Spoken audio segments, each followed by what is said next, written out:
Okay, think about this for a second.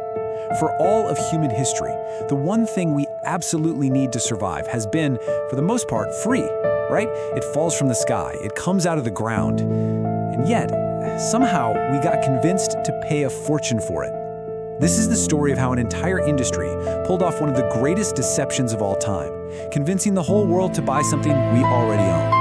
And I mean a fortune. $300 billion. Let that number sink in. That's the value of the global bottled water industry today. It's a massive empire built not on some rare material or brilliant invention, but on the most common molecule on Earth, H2O. The scale is just mind-boggling. And this quote just hits the nail on the head. This isn't really a story about business innovation. It's a story about a heist, a psychological heist that took a public utility and transformed it into a premium luxury good. So the real question is, how on earth do they pull it off?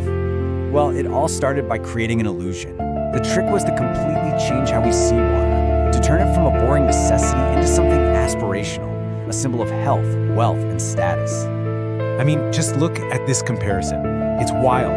On one side, you've got tap water. It's a public utility, it's heavily regulated for safety, and it's basically free. On the other side, a private product with sometimes a 2,000% markup, all sold on a perception of purity. This is the crazy new reality we've all just kind of accepted. To really wrap our heads around how this happened, we need a way to think about it. So let's call it the fraud matrix. Think of it as the psychological playbook for turning something ordinary into something incredibly valuable by messing with trust and manufacturing a reputation. So let's break this matrix down. First things first, like any really good con, you need a crisis, a problem. And if a real one doesn't exist, well, then you just have to create one. This is all about how these giant companies literally manufactured a need out of thin air. This was the huge question facing companies like Coke and Pepsi back in the day. Soda sales were starting to drop because people were getting more health conscious. They needed a new product, but their biggest competition, good old tap water, was free.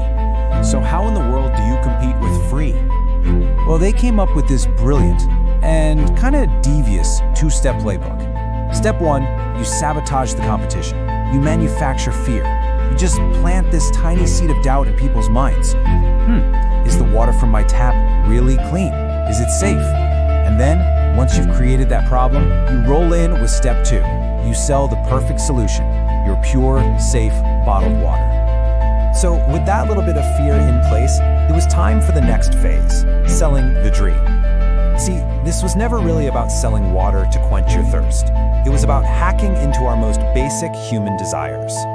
And here's exactly how they did it. First, they linked the product to these core emotions: purity, health, vitality.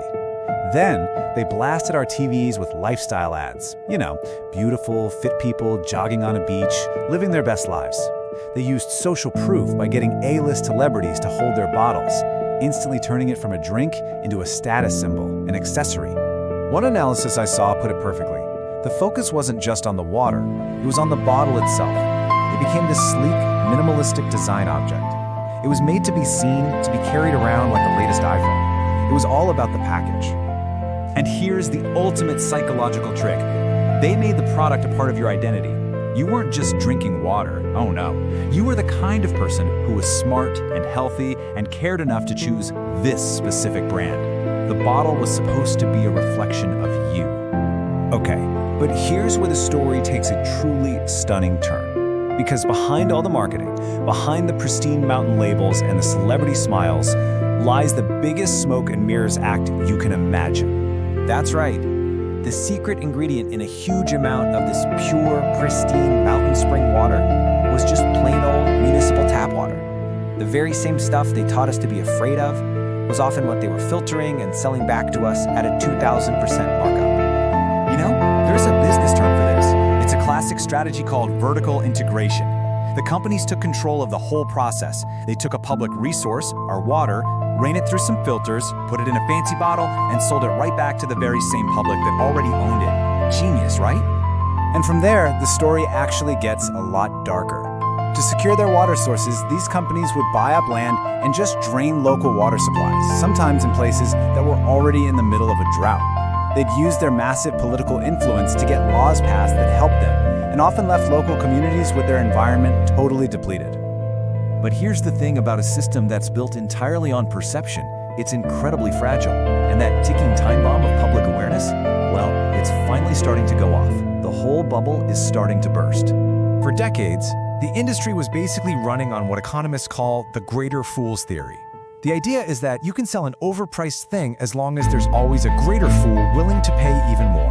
It's a bubble based on nothing but belief, and bubbles always pop.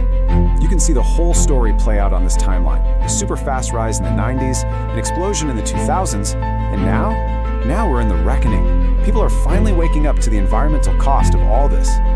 It's kind of like what happened with the NFT bubble, right? It popped when people finally started asking, wait a minute, what am I actually buying here? The same thing is happening with water. We're looking at the literal mountains of plastic bottles choking our oceans and asking that same basic question, what was this all for? So, what's the big lesson we can pull from all this? Because it goes way beyond just water, it's a really fascinating look into our own psychology and how we interact with the stories that companies try to sell us every single day. It all comes down to this. The most powerful force in the world isn't money or power. It's a good story. That's the engine of the fraud matrix. We fell for the bottled water story because deep down, we wanted to believe it. We wanted a simple fix for our health, an easy shortcut to a better version of ourselves. Our own desires made us vulnerable and let a great story bypass our logic. And that leaves us with one last really important question to think about. If it was this easy to sell us our own water back to us, what else are we buying into without even realizing it? The matrix is all around us. The real challenge is learning how to see it.